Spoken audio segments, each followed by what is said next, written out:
नमस्कार, मैं doctor Ritu Dubey, assistant professor philosophy, government Meera girls college Udaipur. आज मैं बीए फर्स्ट ईयर फिलॉसफी के फर्स्ट पेपर भारतीय दर्शन इंडियन फिलॉसफी को पढ़ाऊंगी और आज का हमारा विषय है जैन दर्शन में अनेकांतवाद और स्यादवाद। इंडियन फिलॉसफी से रिलेटेड अपने पिछले 2 वीडियोस में भी हम जैन दर्शन की बात कर चुके हैं।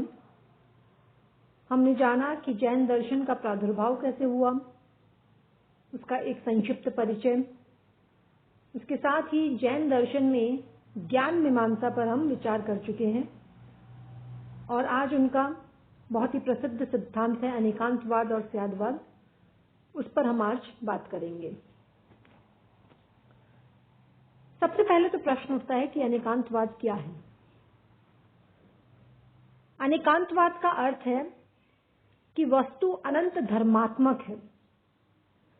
जैन दर्शन का ये मानना है कि वस्तु में अनेक धर्म होते हैं, अनंत धर्मकम वस्तु जैन दर्शन ये मानता है। जैन दर्शन की जो तत्व मीमांसा है वो अनेकांतवाद है। जैन दार्शनिकों का ये मानना है कि साधारण मनुष्य किसी वस्तु को किसी समय एक ही दृष्टि से देख सकता है। यद्यपि किसी वस्तु में अनेक धर्म होते हैं, लेकिन हम और आप जैसे जो साधारण मनुष्य हैं वो किसी समय एक ही दृष्टि से किसी वस्तु को देखते हैं। जो केवली होता है, केवली यानी जिसे पूर्ण ज्ञान प्राप्त है, हम बात कर चुके हैं ज्ञान में जो सर्वोच्च स्तर है वो केवल ज्ञान है। तो केवल ज्ञान जिसे प्राप्त है, ऐसा केवली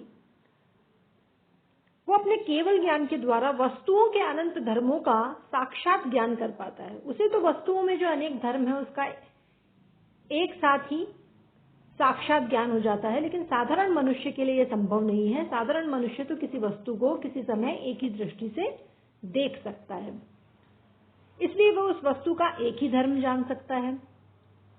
वस्तुओं के इस आंशिक ज्ञान को ही जैन दार्शनिक न्याय कहते हैं और इस आंशिक ज्ञान के आधार पर जो परामर्श होता है, यानी कि जो जजमेंट होता है, उसे भी न्याय कहते हैं। उसके आगे जैन दार्शनिक का यह मानना है कि किसी भी विषय के संबंध में हमारा जो परामर्श होता है, हमारा जो जजमेंट होता है, वो सभी दृष्टियों से सत्य नहीं होता। उसकी जो सत्यता है वो उसके न्याय पर निर्भर करती है। यानी कि किसी भी विषय या वस्तु के संबंध में हम जो निर्णय देते हैं वो निर्णय सभी दृष्टियों से सत्य नहीं होता। उसकी सत्यता हमारा उसके संबंध में जो आंशिक ज्ञान है उस पर निर्भर करता है। या यूं कहूं कि जिस दृष्टि या जिस विचार से हम किसी विषय का परामर्श करते हैं उसकी सत्यता उसी दृष्टि और उसी विचार पर निर्भर करती है। लेकिन होता क्या है कि हम इस बात को भूल जाते हैं कि हमारा जो किसी विषय या किसी वस्तु के प्रति जो जजमेंट है, जो परामर्श है, वो किसी एक विशेष दृष्टि या विशेष विचार पर निर्भर करता है और हम ये मान लेते हैं कि हमारा ही सिद्धांत सही है, हमारे ही विचार सही है। हमारे आपसी मतभेद का कारण यही होता है कि हम इस सिद्धांत को भूल जाते हैं और अपने विचारों को ही सर्वथा यानी पूरी तरह से अपने और केवल अपने विचारों को सत्य मानने लगते हैं। इसके लिए बहुत ही अच्छा उदाहरण जैन दर्शन में मिलता है। जैन दर्शन में इसका उल्लेख है कि मान लीजिए कुछ अंधे हैं जो हाथी का आकार जानना चाहते हैं।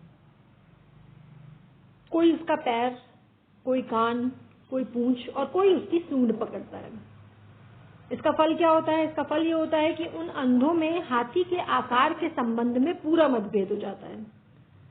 प्रत्येक अंधा ये सोचता है कि उसी का ज्ञान ठीक है। जैसे ही उन्हें विश्वास दिलाया जाता है कि प्रत्येक ने हाथी का एक एक अंग ही स्पर्श किया है, उनका मतभेद दूर हो जाता है।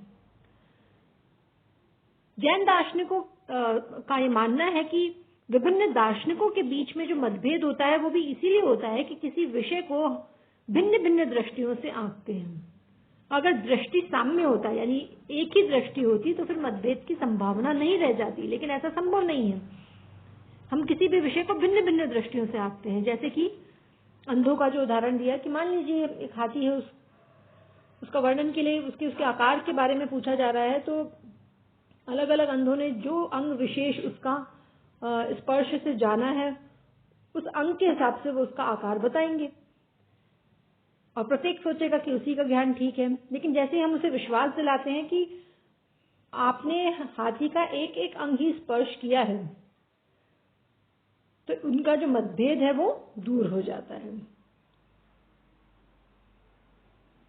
इस सिद्धांत के माध्यम से जैन दर्शन ने एक बहुत ही गंभीर सिद्धांत दिया कि सभी दर्शन जो हैं वो अपनी अपनी दृष्टि से सत्य हैं। भिन्न भिन्न दर्शनों में संसार के भिन्न भिन्न वर्णन पाए जाते हैं। इसका कारण क्या है कि उनमें एक दृष्टि नहीं है। दृष्टि भेद के कारण ही इनमें मतभेद पाया जाता है। लेकिन कोई भी दर्शन ये नहीं सोचता कि उसका जो मत है वो किसी दृष्टि विशेष पर ही निर्भर करता है। हो सकता है कि अन्य दृष्टि से उसका मत जो है वो ठीक ना हो, युक्ति संगत ना हो, लेकिन हम एक तरह की हठ धर्मिता पाले रखते हैं कि नहीं, हमारा ही जो मत है, हमारा ही जो विचार है वो सर्वथा पूरी तरह से युक्ति संगत है, और यही मतभेद का कारण होता है। अब जैसे जो हाथी और अंधे का दृष्टांत दिया, उसमें प्रत्येक अंधे का जो हाथी संबंधी ज्ञान है उससे अपने ढंग से बिल्कुल ठीक है।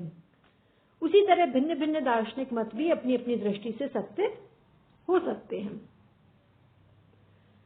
अतः जैन दर्शन इस बात का आग्रह करता है कि प्रत्येक न्याय के प्रारंभ में स्यात् शब्द का प्रयोग करना चाहिए।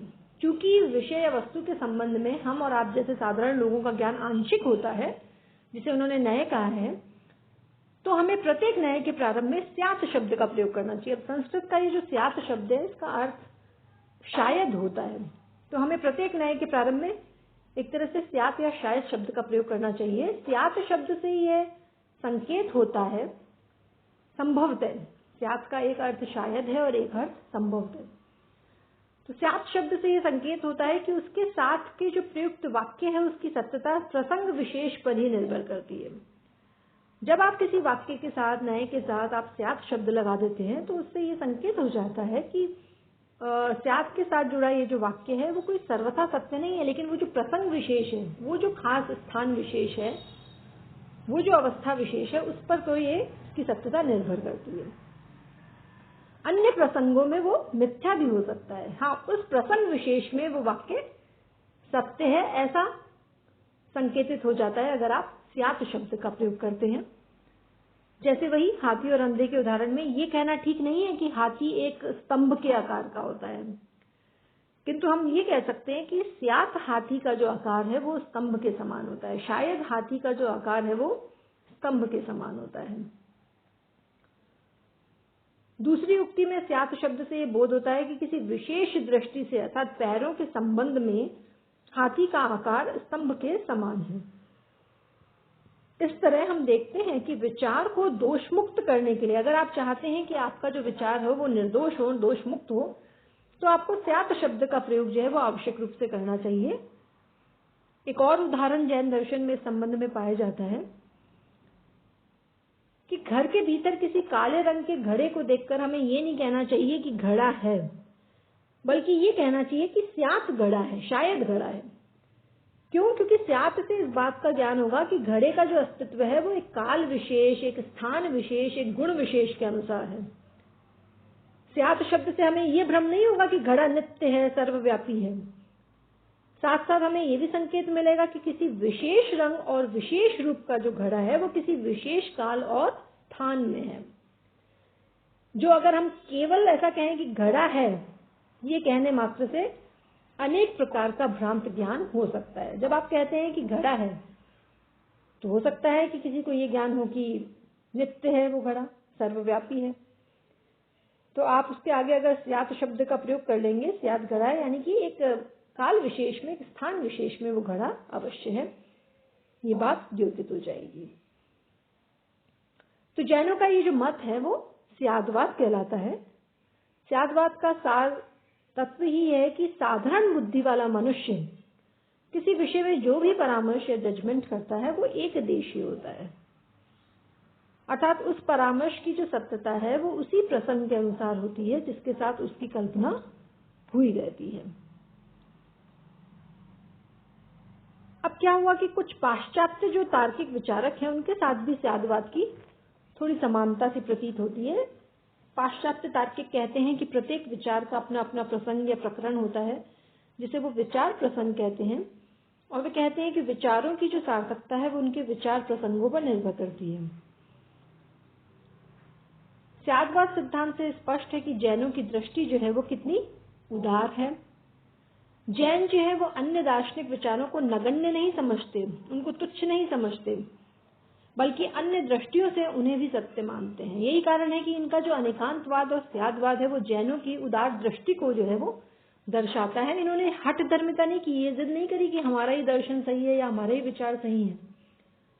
जैनों की दृष्टि तो बहुत उदार है। वे दूसरे दार्शनिक विचारों को भी जो है तुच्छ नहीं मानते हैं। वो कहते हैं कि हो सकता है कि एक दृष्टि विशेष से हमारा मत सही हो, लेकिन अन्य दृष्टियों से अन्य जो दार्शनिक विचार हैं वो भी सत्य हो सकते हैं। किसी दर्शन की इस हठोक्ति को नहीं मानते कि केवल उसी के विचार सत्य हैं। अब हम बात करेंगे सप्तभंगी न्याय की, जो इसी से जुड़ा हुआ विषय है। दरअसल जैन दर्शन के अनुसार किसी वस्तु के विषय में परामर्श या न्याय के 7 प्रकार हैं। 7 मतलब सप्त, प्रकार, भंग।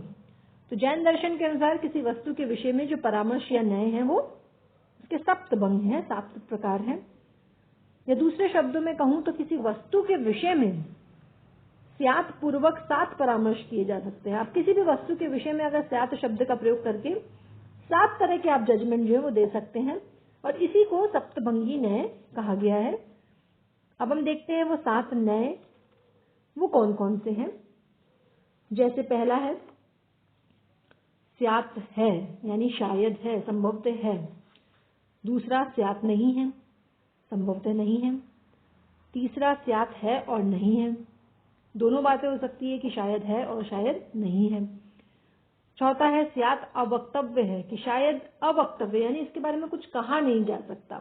चौथी ये परामर्श हो सकता है, इस तरह की स्थिति हो सकती है। और पांचवा है स्यात् है और अवक्तव्य भी है, कि शायद है और साथ साथ उसके बारे में कुछ कहा भी नहीं जा सकता है। फिर छठा है स्यात् नहीं है और अवक्तव्य है, कि शायद नहीं है और अवक्तव्य है, कहा नहीं जा सकता। और सातवां जो है वो पांचवें और छठे का कॉम्बिनेशन है कि स्यात् है, नहीं है और अवक्तव्य भी है। तो ये जो है 7 प्रकार के परामर्श या न्याय जो है वो जैन दर्शन में पाए जाते हैं। तो इस प्रकार से जो जैन दर्शन के अनेकांतवाद और स्याद्वाद पर हमने बात की, उससे अंत में मैं ये जरूर कह सकती हूँ कि जो जैन दर्शन है वो काफी उदार दृष्टि वाला दर्शन है।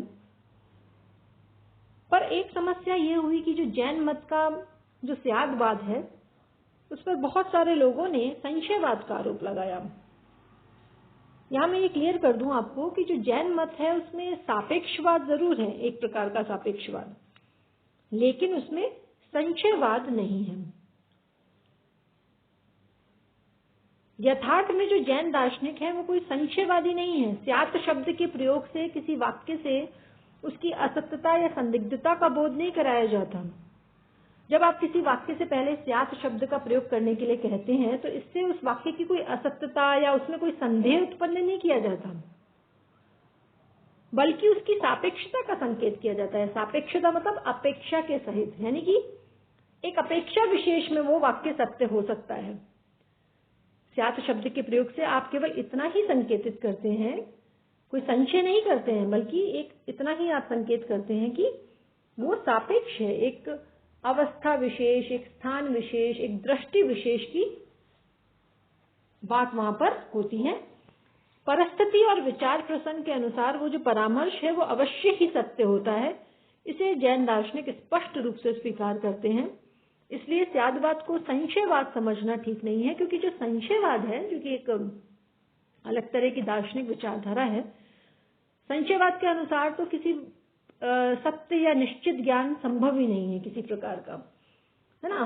हर चीज को संशय और संदेह से देखा जाता है उस विचारधारा में। तो जैन दर्शन जो है वो संशयवादी नहीं है। वो स्यात् शब्द के प्रयोग से संशय नहीं ला रहा है, वो केवल इतना स्पष्ट कर रहा है कि आप किसी वाक्य के पहले अगर स्यात् लगा देते हैं तो वो जो वाक्य है या किसी विचार या किसी नए से पहले स्यात् का प्रयोग करते हैं तो वो दोषमुक्त हो जाता है। उससे ये स्पष्ट हो जाता है कि उसकी जो सत्यता है वो एक अवस्था विशेष पर निर्भर है, वो सापेक्ष है।